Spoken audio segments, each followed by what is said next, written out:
7ই মে তৃতীয় দফায় ভোট রয়েছে এই রাজ্যে 4টি লোকসভা কেন্দ্রে। তার মধ্যেই রয়েছে জঙ্গিপুর লোকসভা কেন্দ্র। এই কেন্দ্রে তৃণমূলের টিকিটে লড়ছেন খলিলুর রহমান, অন্যদিকে বিজেপির টিকিটে লড়ছেন ধনঞ্জয় ঘোষ। সোমবার তৃণমূল প্রার্থী খলিলুরের সমর্থনে খড়গ্রামের নগর কিষাণ মান্ডির কৃষক বাজার মাঠ এলাকায় জনসভা করেন তৃণমূল সুপ্রিমো মমতা বন্দ্যোপাধ্যায়। এদিন বাগুইহাটি ও পুরুলিয়া তৃণমূলের দুই নেতা খুনের ঘটনায় বিজেপিকে নিশানা করেন মমতা। এই ঘটনায় মমতা প্রশ্ন তোলেন, কেন সিবিআই এনআইএ এলো না? কালকেও আমি দুঃখিত যে আমার বলরামপুরে একজন জেলা পরিষদ প্রার্থী মারা গেছেন, তাকে মারা হয়েছে। গত পরশুদিন বাগুইহাটিতে আমার একজন কর্মী মারা গেছে। তখন তো এনআইএ আসে না, সিবিআই আসে না, ইনকাম ট্যাক্স আসে না, আর কথায় কথায় মানুষকে ধমকানো, মানুষকে চমকানো, মানুষকে ভয় দেখানো।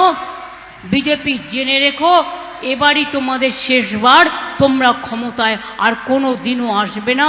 মানুষ তোমাদের চিনে নিয়েছে।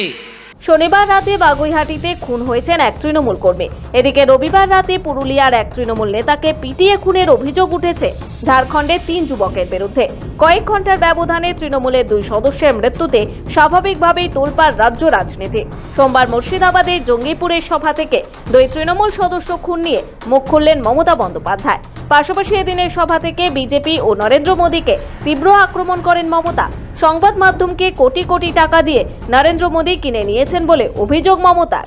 মোদীদের খেলাটা জেনে রাখুন, ওরা শুধু মিথ্যে কথা বলে মিডিয়াতে, সোশ্যাল মিডিয়াতে লক্ষ লক্ষ কোটি টাকা খরচা করে ভিডিও বানায়, আর সংবাদ মাধ্যমকে টাকা দিয়ে, কোটি কোটি টাকা দিয়ে কিনে নিয়েছে। জঙ্গিপুরের সভা থেকে ফের সিএ ও এনআরসি নিয়ে সুর চড়িয়েছেন মমতা।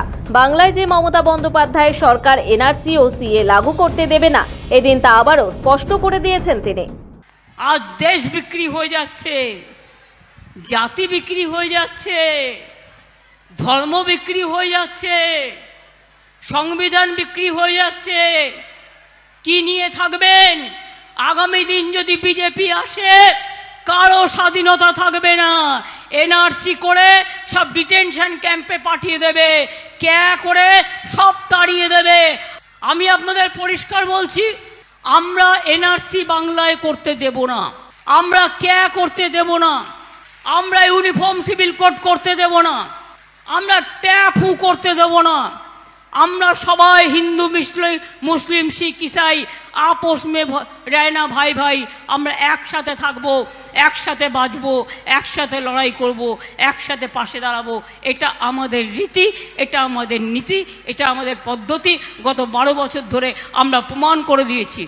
নিজের টাকা বাঁচাতে বিজেপিতে যোগ দিয়েছেন রাজ্যের বিরোধী দলনেতা শুভেন্দু অধিকারী। সোমবার জঙ্গিপুরের সভা থেকে নাম না করে শুভেন্দুকে আক্রমণ করেন মমতা। বোমা ফাটাবে কি না? 23,000 ছেলে মেয়ের চাকরি খেয়ে নিয়ে উল্লাস করছে, লজ্জা করে না? তোর বাড়ির যদি ভাই বোনটার চাকরি চলে যেত, তুই তাহলে কি করতিস? তোর টাকার প্রয়োজন নেই, কারণ তুই ভাত মেশিনে ঢুকে গেছিস, তার কারণ নিজের টাকা বাঁচাতে। এদিনের সভা থেকে জঙ্গিপুরবাসীকে ভোট কাটাকুটি করে বিজেপিকে সুবিধা পাইয়ে দিতে নিষেধ করেন। এদিন তিনি বলেন, কংগ্রেস সিপিএমকে বাংলায় দেখা যায় না। ব্যুরো রিপোর্ট, সময়, কলকাতা।